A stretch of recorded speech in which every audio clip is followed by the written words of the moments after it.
Bismillahirrahmanirrahim. Assalamualaikum warahmatullahi wabarakatuh. Pemirsa MTA TV dimanapun Anda berada, puji syukur Alhamdulillah senantiasa kita panjatkan kehadirat Allah Subhanahu wa Ta'ala atas limpahan nikmat dan karunia-Nya. Di kesempatan siang hari ini, pemirsa, kita bisa bertemu kembali dalam acara klinik kita. Pemirsa dimanapun Anda berada, hari ini Sabtu 13 Juli ya, kita akan membahas tentang kesehatan, dan khusus hari ini kita akan membahas terkait dengan kesehatan mulut. Dan spesifik nanti kita akan membahas tema terkait dengan bau mulut, yang tentunya sudah hadir narasumber kita yang akan memberikan ilmunya di kesempatan siang hari ini. Beliau Dr. Gigi Triwibowo. Kita sapa. Assalamualaikum warahmatullahi wabarakatuh, Dokter. Waalaikumsalam warahmatullahi wabarakatuh. Hari ini kabar bagaimana, Dok? Alhamdulillah sehat. Alhamdulillah. Semoga sehat selalu ya, Dok ya. Sehingga selalu bisa memberikan ilmunya, utamanya terkait dengan kesehatan gigi kepada para pemirsa. Di kesempatan siang hari ini akan membahas terkait dengan bau mulut ya, Dokter ya. Betul, ya. Spesifik tadi Dokter sudah menyampaikan judulnya itu luar biasa. Wangi kasturi di mulut kita mau dipertahankan atau dihilangkan? Betul. Ya.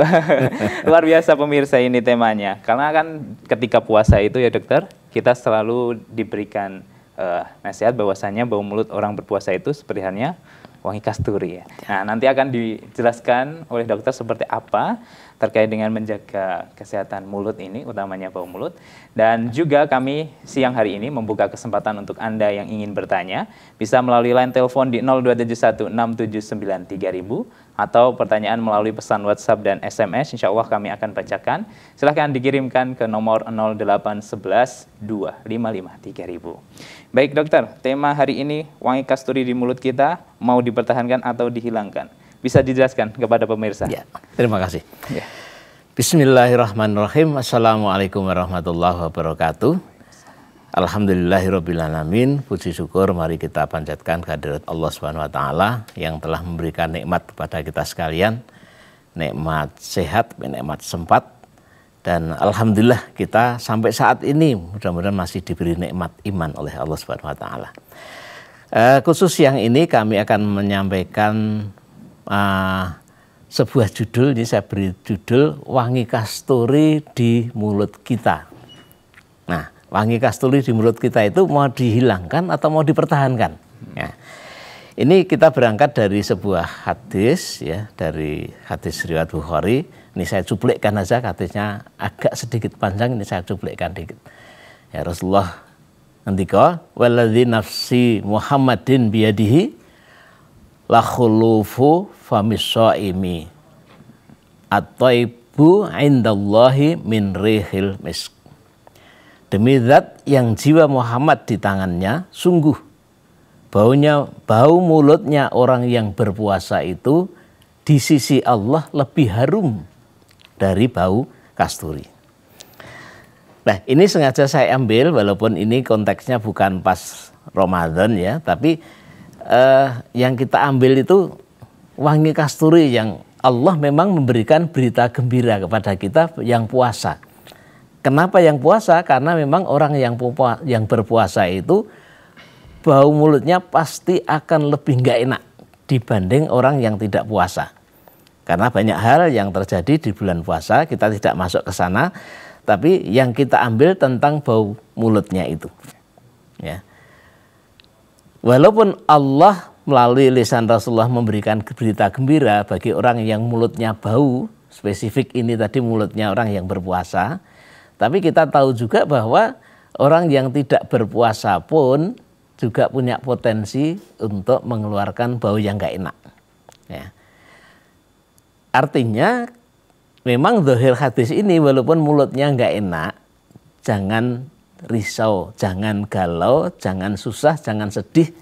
Karena bagi Allah itu wangi, bahkan lebih wangi dari bau kasturi.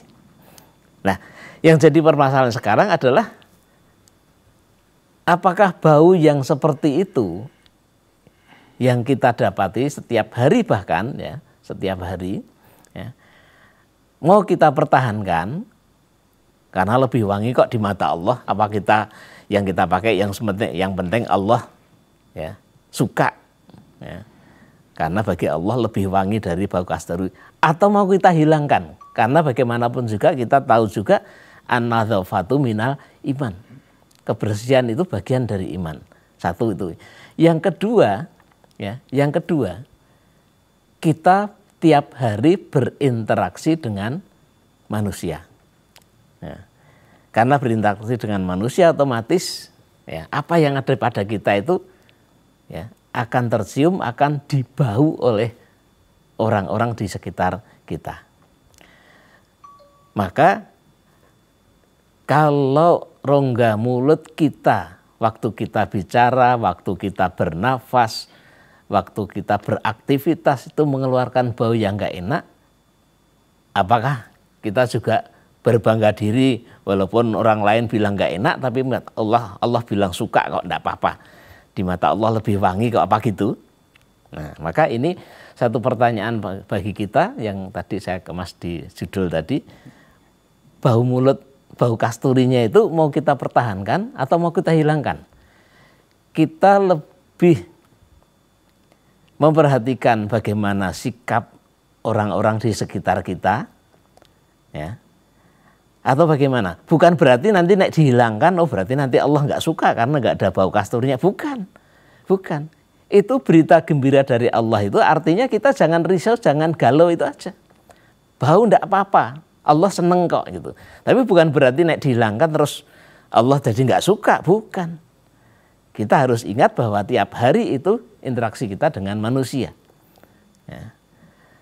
Maka tentunya walaupun di mata Allah memang tadi betul wangi, tapi kita harus ingat, harus paham sekitar kita itu kerabat-kerabat kita, saudara kita, rekan kita, yang semua tentu akan merasa terganggu kalau mulut kita berbau nggak enak.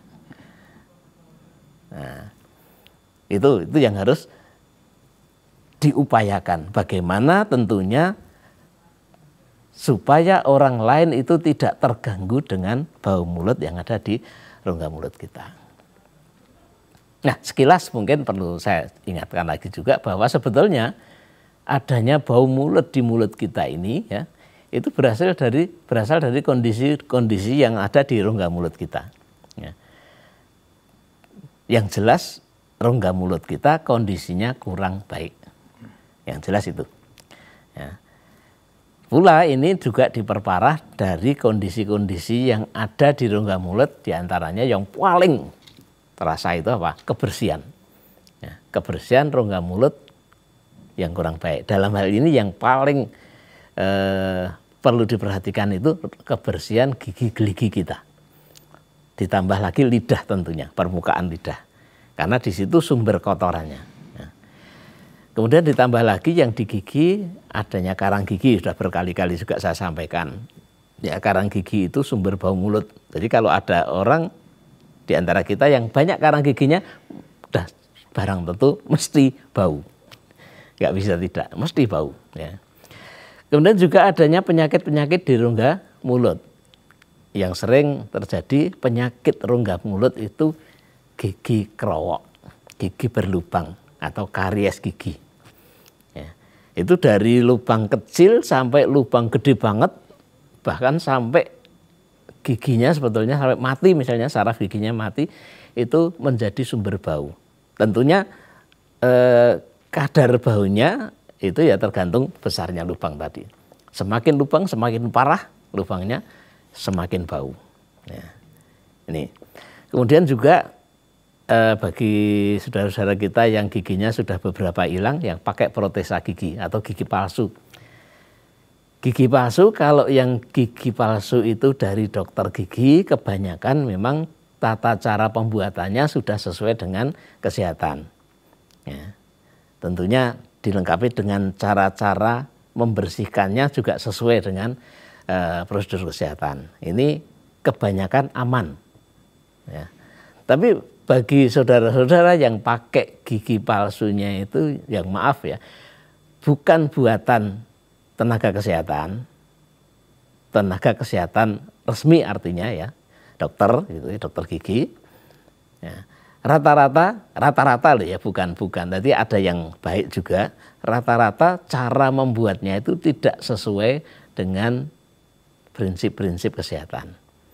banyak di antara tukang-tukang, maaf nih, tukang-tukang gigi itu yang membuat gigi itu ya langsung ditemplok ke gigi, tidak bisa dilepas, sehingga akhirnya banyak kotoran yang terjebak di situ. Ya kita bisa bayangkan kotoran yang ngendon sampai berbulan-bulan bahkan bertahun-tahun, baunya kayak apa, nggak bisa dibersihkan. Sehingga sering sekali dengan jarak bicara yang 1 meter aja sudah terasa baunya. Ya, sudah terasa baunya. Nah ini, ya, ini yang harus diperhatikan. Juga merokok. Ya merokok itu ya bagi perokok mungkin dia nggak merasa apa-apa. Tapi bagi orang yang tidak merokok, berdekatan dengan orang yang merokok, bau keringatnya saja sudah nggak enak. Ya, bau keringatnya saja sudah nggak enak. Ya. Apalagi bau mulutnya.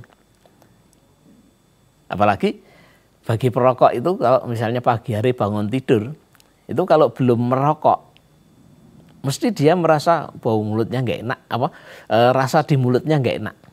Itu karena apa? Karena memang berasal dari bau yang nggak enak tadi. Rasa-rasa kita mengecapkan lidah, kita menelan ludah. Kalau bicara kan kita otomatis menelan ludah. Rasanya nggak enak rasanya, nggak enak betul. Nah setelah merokok hilang. Karena apa? Diganti dengan kotoran yang baru. Kalau kotorannya baru asap itu tadi, berasal dari asap tadi baru, ditumpui dengan asap baru, seger lagi. Tapi sebentar, seger sebentar, nanti nggak enak lagi. Ya. Nanti ditumpui dengan asap rokok baru lagi. Lah, akhirnya bagi perokok terus menerus setiap saat diganti dengan tumpuan asap yang baru, itu sudah rasa yang nggak enak tadi memang berkurang.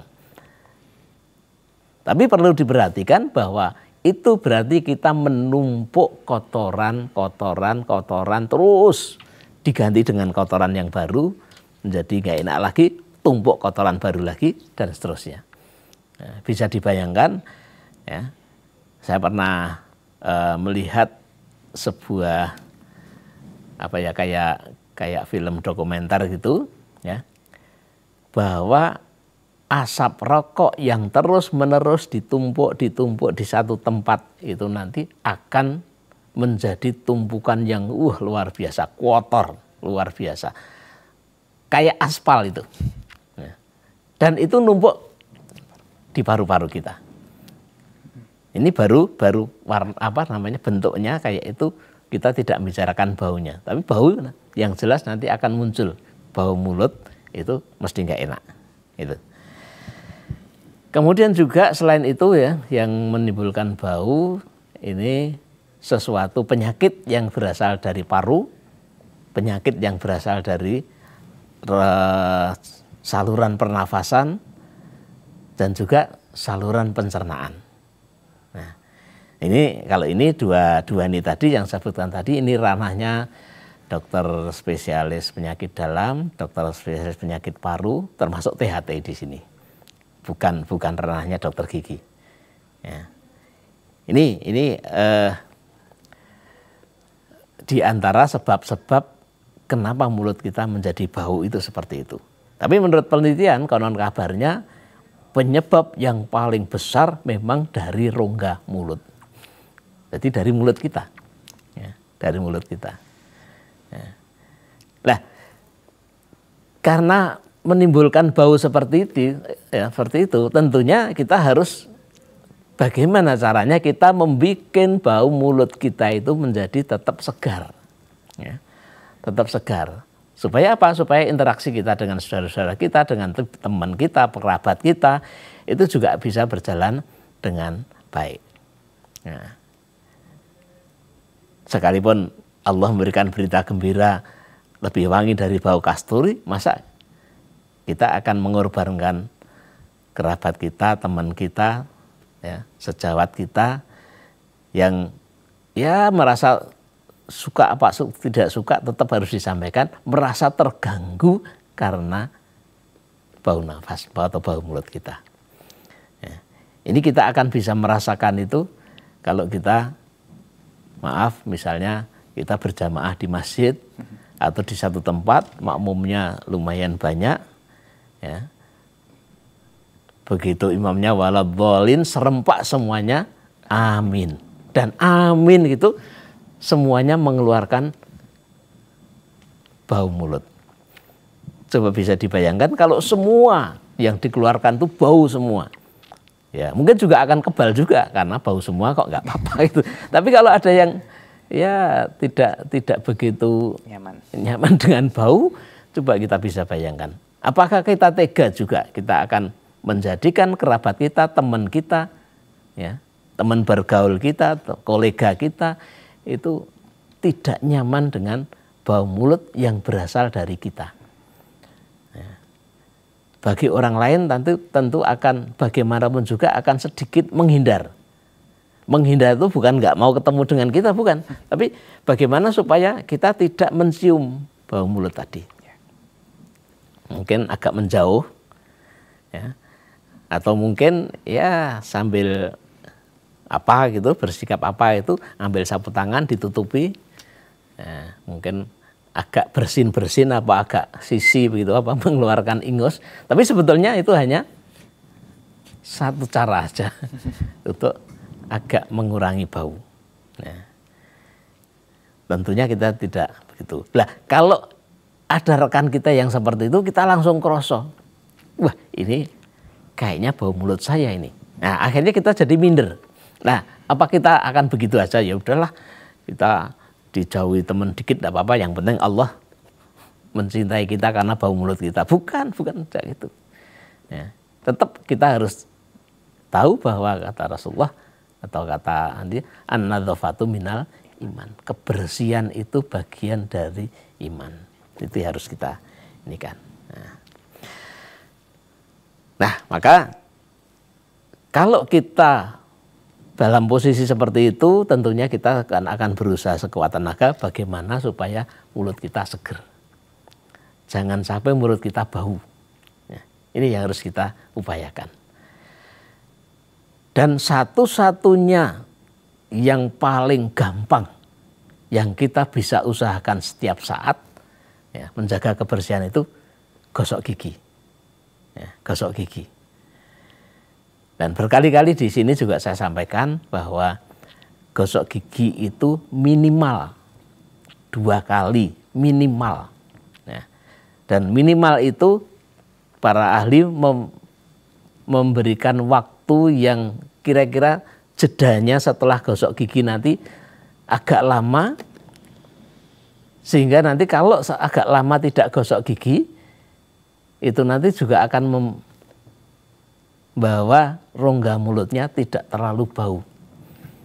Nah, para ahli mengatakan kalau 2 kali gosok gigi, ya, yang 2 kali itu ditaruh waktunya di waktu sebelum tidur dan setelah sarapan. Ya, sebelum tidur, setelah sarapan. 2 waktu ini. Ya.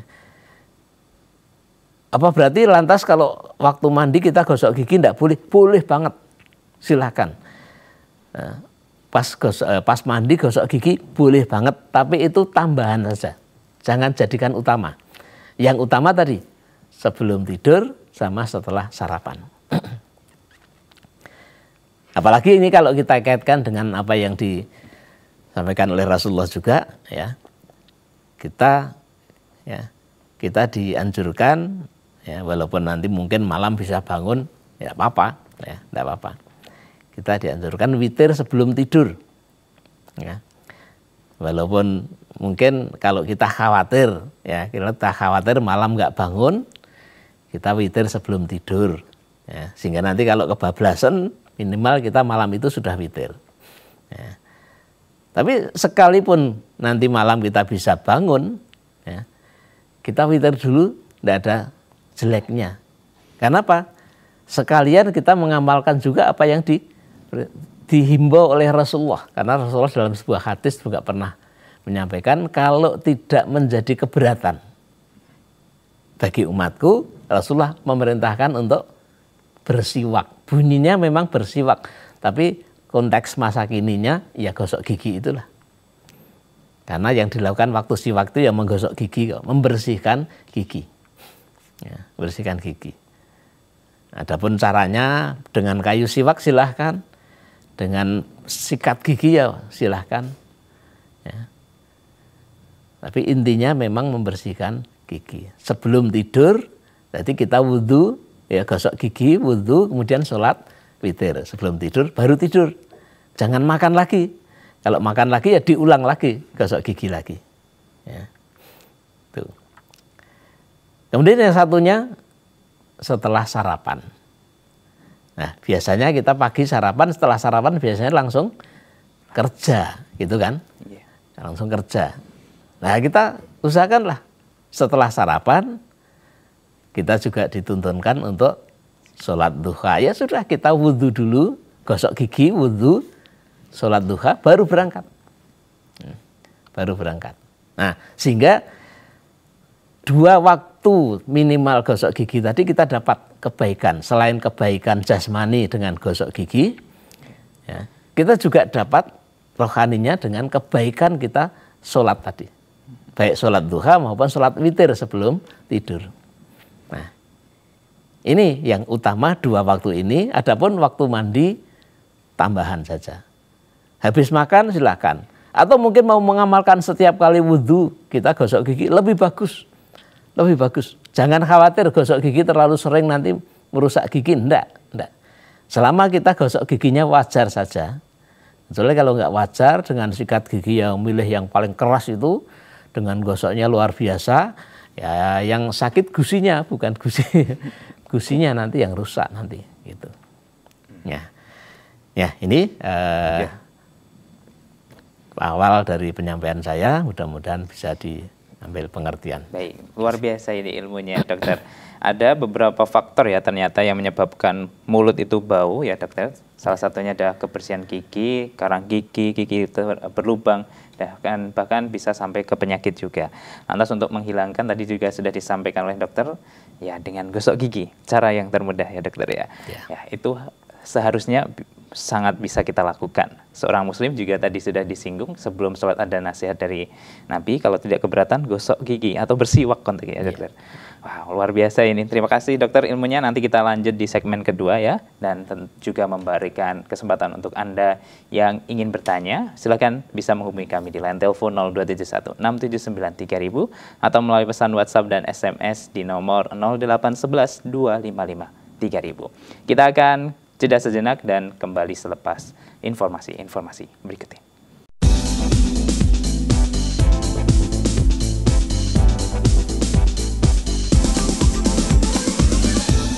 Baik, saudaraku pemirsa MTA TV dimanapun Anda berada, terima kasih Anda masih bersama kami dalam acara Klinik Kita. Hari ini kita masih membahas terkait dengan kesehatan gigi ya khususnya, karena di samping saya masih bersama dengan Dr. Gigi Triwibowo. Dan untuk Anda yang ingin bersama kami bertanya, bisa menghubungi kami di line telepon 0271 679 3000, melalui pesan WhatsApp dan SMS bisa di nomor 0811 255 3000. Dokter, kita langsung ke pertanyaan ya. Sudah ada beberapa pertanyaan yang masuk. Kita bacakan satu persatu terlebih dahulu. Yang ini dari Abu Aira di Sragen, dokter. Dokter, apakah gigi bayi yang gigis itu ada karena faktor keturunan, dok? Ya, jangan gampang-gampang nyalahkan keturunan lah ya. Bagaimanapun juga gigi rusak itu yang paling banyak karena gigi kerowok terutama ya, itu karena adanya kotoran. Ya. Karena ada beberapa penelitian yang menyebutkan bahwa tanpa adanya kotoran itu tidak akan kerowok gigi itu. Ya. Jadi kalau gigi kita bersih tidak akan kerowok. Nah, tapi kalau gigi kita banyak kotornya ya udah. Ya. Apalagi maaf ya ada orang yang mengatakan misalnya ya ada ya pasien yang datang ke tempat praktek itu, dok saya sudah gosok gigi loh dok, sehari paling tidak 2 kali itu, tapi kok gigi saya masih kerowok aja. Nah itu jangan nyalahkan gosok giginya kurang, tapi gosok giginya yang kurang bersih. Tekniknya salah. Itu ya, karena gosok gigi rata-rata kalau kita itu mungkin kalau yang pernah nonton film Mr. Bean itu, gosok giginya sambil lari, sambil pakai sepatu, sambil udah, itu berarti gosok giginya sembarangan. Ya. Apalagi yang digosok rata-rata hanya depan aja sebentar, ya setengah menit misalnya, ya kurang. Maka yang utama itu karena kotoran. Apalagi bayi ya, bayi itu udah ya, diajak untuk gosok gigi sendiri belum bisa, digosok kadang-kadang nggak mau. Iya. Itu Bisa lari malah. Ya itu. Oke. Baik, berarti tidak ada ya dokter faktor keturunan. Ada memang dari kelainan gigi mulut itu ada faktor keturunan, tapi itu faktor yang kesekian lah, jangan kita bisa menjaganya dulu. Kalau keturunan seolah nyalakan bapak kita, nyalakan ibu kita. Gitu. Berarti kita bisa merawat sebenarnya dokter ya dengan gosok gigi lah minimal caranya. Baik, kita coba di line telepon, kita terima penanya di siang hari ini. Halo, assalamualaikum. Halo, assalamualaikum. Waalaikumsalam warahmatullahi wabarakatuh. Dengan Bapak siapa dan dari mana ini? Dengan Bapak Abu Syuhada di Pontianak. Ya. Pak Abu Syuhada, silakan pertanyaannya. Assalamualaikum warahmatullahi wabarakatuh, Dok. Waalaikumsalam warahmatullahi wabarakatuh. Monggo Bapak Abu Syuhada. Gini, Dok, saya punya gigi bagian depan di atas sudah tanggal. Kurang lebih ada tiga gigian nanti. Itu dia punya akal belum dibuang tuh, cuma udah tanggal tapi ya. akal dalamnya itu dalam sekali itu, dalam kursi itu, yang tidak keluar itu dalam sekali itu belum dibuang, tanggal itu aja.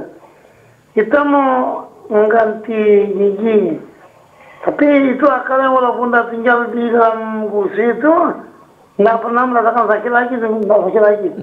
Kita mau ganti gigi. Itu bagaimana, Dok? Apakah akar yang dalam itu perlu dibuang lagi atau langsung ganti atau bagaimana itu? Saya khawatir juga. Saya tunggu nanya dengan dokter. Saya tidak sakit, saya mau ganti gigi. Apakah itu akar dalam itu apakah perlu dibuang lagi atau ganti langsung, Dok? Iya. Nah, itu aja, Dok. Terima kasih. Assalamualaikum warahmatullahi wabarakatuh. Waalaikumsalam warahmatullahi wabarakatuh. Silakan dokter. Baik, Bapak Abu Syuhada ya. Jadi kita pernah memperingati Hari Kesehatan Sedunia itu mengambil tema ya, gigi itu bisa menjadi vokal infeksi penyakit organ yang di dalam. Misalnya penyakit jantung, penyakit paru, ginjal, ya, hepar, hati ya, atau bahkan otak. Ya, bisa menjadi vokal infeksi berasal dari gigi. Ya, gigi yang mana? Gigi yang sudah rusak, tidak terawat atau tidak dirawat, yang dibiarkan. Walaupun tidak sakit, seperti tadi Bapak ceritakan tadi. Gigi depan sudah lepas, sudah hilang mahkotanya, tapi akarnya masih. Nah, itu bisa menjadi vokal infeksi atau sumber infeksi dari penyakit-penyakit yang ada di dalam organ kita, di dalam tubuh kita. Ya. Maka memang ini sebaiknya dicabut. Ya. Entah kita nanti mau dilanjutkan dengan memasang gigi tiruan apa tidak, tapi itu tetap lebih baik dicabut. Karena ada juga orang yang nggak mau pasang gigi tiruan, tetap biar ompong aja, wong saya sudah tua kok. Silahkan, mau tidak pasang gigi tiruan nggak apa-apa, tapi gigi yang tinggal akar itu perlu untuk dicabut. Terlebih lagi tadi baru saja kita bicara tentang bau mulut tadi. Gigi yang dibiarkan tertinggal di rongga mulut, tinggal akarnya tadi, itu juga menjadi salah satu sumber bau mulut. Dan bau mulutnya luar biasa. Karena di dalamnya, ya di dalam gigi tadi kan ada saluran saraf, ya, saluran pembuluh darah atau kalau bahasa awamnya kita sungsum lah, sungsum gigi. Sungsum gigi itu kalau giginya sudah mati, sungsum gigi itu bisa membusuk kayak bangkai baunya, membusuk. Nah, sehingga orang yang punya gigi yang tidak dirawat, tinggal akar tadi, di dalam gigi itu ada bau kayak bangkai juga. Coba misalnya suatu saat diambil, dicolek dengan dengan lidi atau tusuk gigi yang diruncingkan itu ya di dalam saluran gigi tadi, diambil, dicolekkan gitu, dibau. Nanti akan muncul bau kayak bangkai. Ya. Kalau kami dokter gigi itu waktu sekolah itu diajari gitu itu. Kita walaupun sudah jelas ini tinggal akar, jelas itu baunya memang seperti itu, tapi kita diajari untuk membau. Baunya ya udah biar paham, oh baunya kayak gitu. Nah, jadi kembali lagi pada Pak Abu Syuhada tadi, yang tinggal seperti itu lebih baik diambil, Pak. Lebih baik dicabut. Walaupun tidak pernah sakit, ya. Sehingga nanti rongga mulut kita bersih. Nah, dengan rongga mulut kita bersih, mudah-mudahan nanti juga tidak menimbulkan bau yang gak enak. Gitu. Dan selain itu sehat, jelas. Gitu. Baik, demikian penjelasan dari dokter untuk pertanyaan Bapak Abu Syuhada di Pontianak. Beralih ke pertanyaan tertulis kembali ya dokter ya. Masih terkait dengan gigi anak-anak ini dokter. Anak saya umur 15 bulan, sudah tumbuh gigi sejak umur 7 bulan. Saat ini saya lihat kondisinya mulai menguning. Apa yang bisa dilakukan dokter? Karena anak saya sulit untuk disikat giginya atau ada pasta gigi yang aman untuk bayi dok? Ya. Pertama saya akan sampaikan juga bahwa gigi anak itu mulai tumbuh umur 6 bulan normalnya. Jadi kalau 7 bulan ya masih normal lah, masih hanya selisih sedikit. Bahkan ada yang sampai 1 tahun baru numbuh ada. Tapi itu masih dianggap dalam batas normal walaupun ya agak mundur lah ya. Itu. Sehingga nanti ya umur 24 bulan itu kebanyakan nanti 20 gigi anak itu sudah tumbuh semua. 20 bulan. Nah, dan 20 gigi inilah nanti yang akan mengawal anak dalam mengunyah makanan. Ya.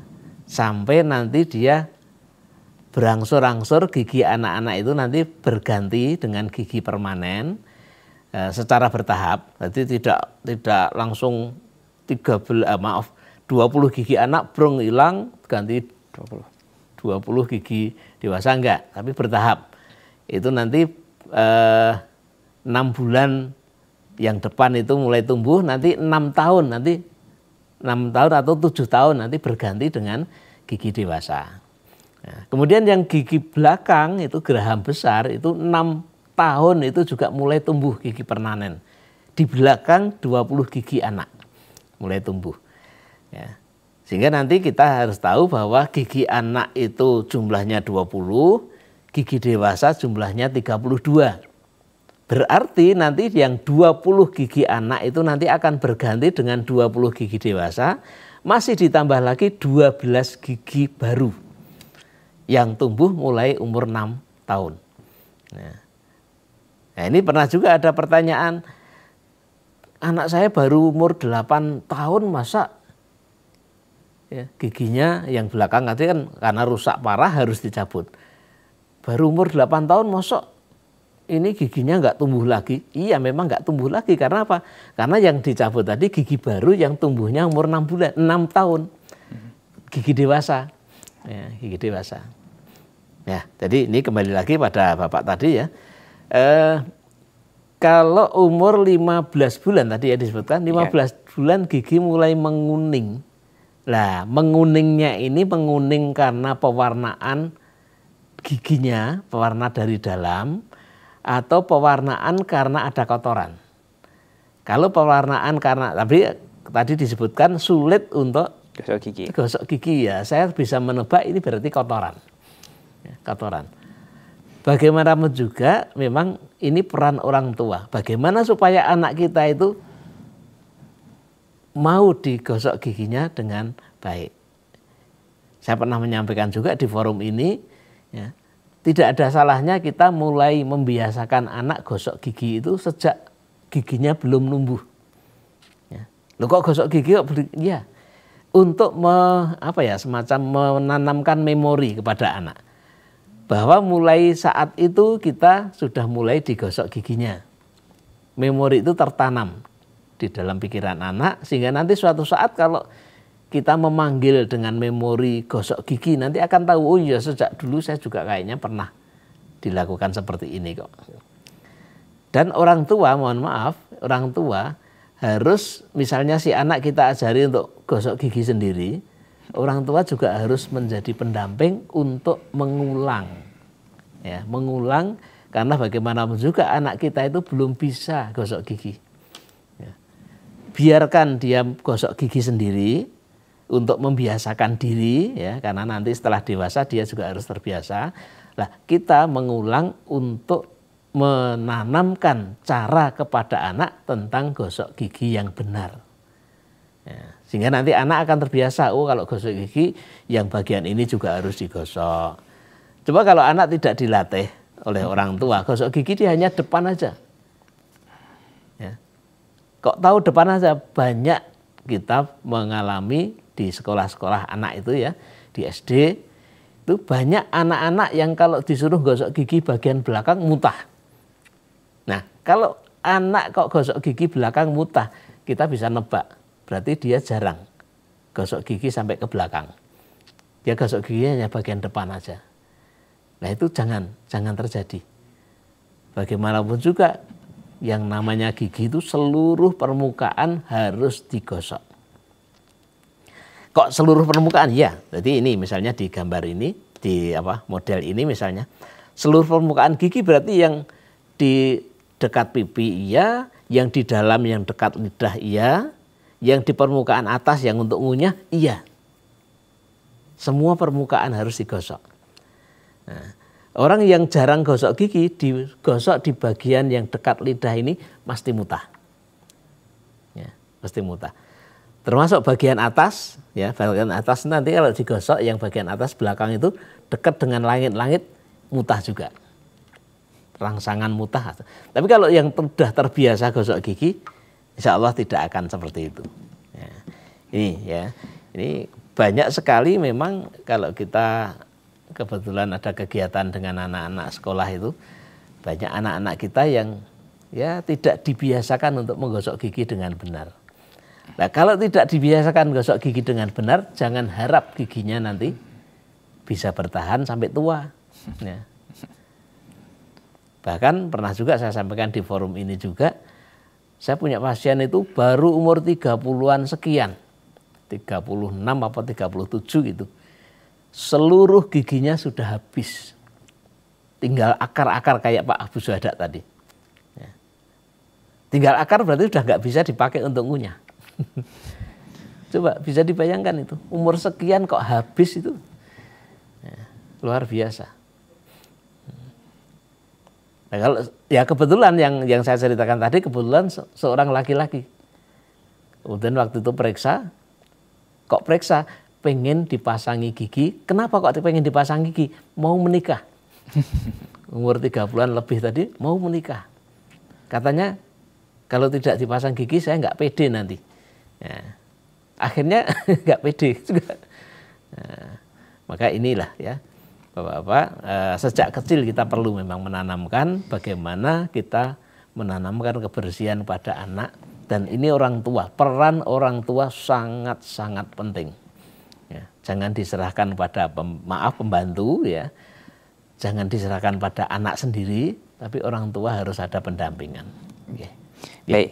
Masih ada beberapa pertanyaan ini dokter terkait dengan gigi. Di pesan SMS ada pertanyaan, dokter apa sebab warna gigi kuning?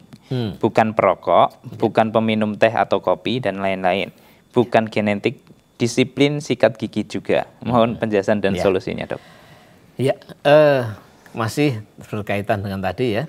Jadi kalau kita gosok giginya kurang benar, di bagian-bagian tertentu itu bisa menumpuk kotoran, dan kotoran itu akhirnya mengeras berwarna kuning. Ada di antaranya yang berwarna kecoklatan atau kehijauan. Itu karang gigi. Oh, ya, karang gigi. Ada yang seperti itu. Ya. Kalau ini ternyata mestinya memang ya bukan karang gigi, mungkin ya bukan karang gigi. Bisa juga itu ada pewarnaan karena obat bisa, ya, karena obat. Tapi ini jarang, jarang terjadi. Yang paling sering itu karena karang gigi, ya, berwarna sulit dihilangkan.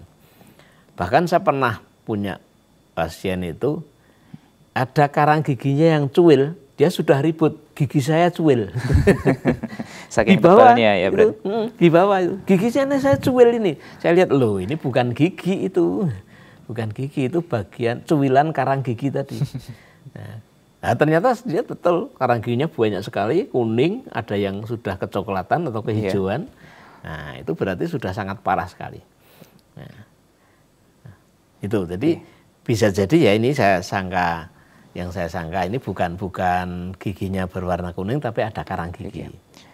Atau kalau memang benar-benar bukan karang gigi, ya memang ada pewarnaan yang ada sebab-sebab tertentu memang juga, tapi jarang itu. Ya. Baik, berarti solusinya kalau kemungkinan karang gigi bisa dibersihkan ya. Bisa dibersihkan. Ya. Baik, ada satu pertanyaan kembali ini dokter dari Ibu Kinanti di Kalimantan Barat. Izin bertanya dokter, gigi saya berlubang, sering nyeri, saya mau cabut tapi tidak diizinkan oleh dokter gigi. Mohon sarannya dok, saya tidak pede dengan bau mulutnya. Saya sering pakai Listerine, mohon maaf saya, itu tadi gigi berapa tidak disebut? Tidak ada keterangannya dokter. Ini berarti pertanyaan kedua terkait dengan bau mulutnya, sering memakai bahan tadi untuk mengurangi bau mulut. Apakah ini tindakan yang benar dan apakah aman untuk digunakan setiap hari? Ya, tadi kalau tadi giginya berlubang dan nyeri, tidak diizinkan untuk dicabut oleh dokter gigi. Jadi kalau memang dalam posisi gigi berlubang dan dalam posisi sedang nyeri, itu memang banyak dokter gigi yang tidak mengizinkan untuk dicabut. Karena apa? Gigi itu sedang infeksi. Dalam kondisi infeksi, itu sebaiknya disembuhkan dulu atau diredakan dulu infeksinya dengan obat. Setelah diredakan dengan obat, barangkali 3 atau 4 hari, baru kemudian bisa dicabut. Ini yang langkah yang paling aman gitu. Ya. Jangan tergesa-gesa karena maaf ya, ada juga yang nggak terus terang kalau giginya sedang sakit. Biasanya kan di dokter gigi diperiksa, kemudian diketuk, atau juga dilihat, diraba. Ya. Di sekitar gigi yang sakit itu ada merah-merahnya. Ya. Merah-merah itu tandanya sedang ada peradangan. Diketuk juga, tapi dia bilang nggak sakit. Sebetulnya sakit tapi diampet gitu kan. Nah ini jangan. Saya sarankan jangan. Lebih aman ya, lebih aman kalau memang sakit minum obat dulu 3 atau 4 hari lah ya. Minum obat, nanti dicabut dan itu tidak sakit. Tapi dalam kondisi radang kebanyakan masih sakit.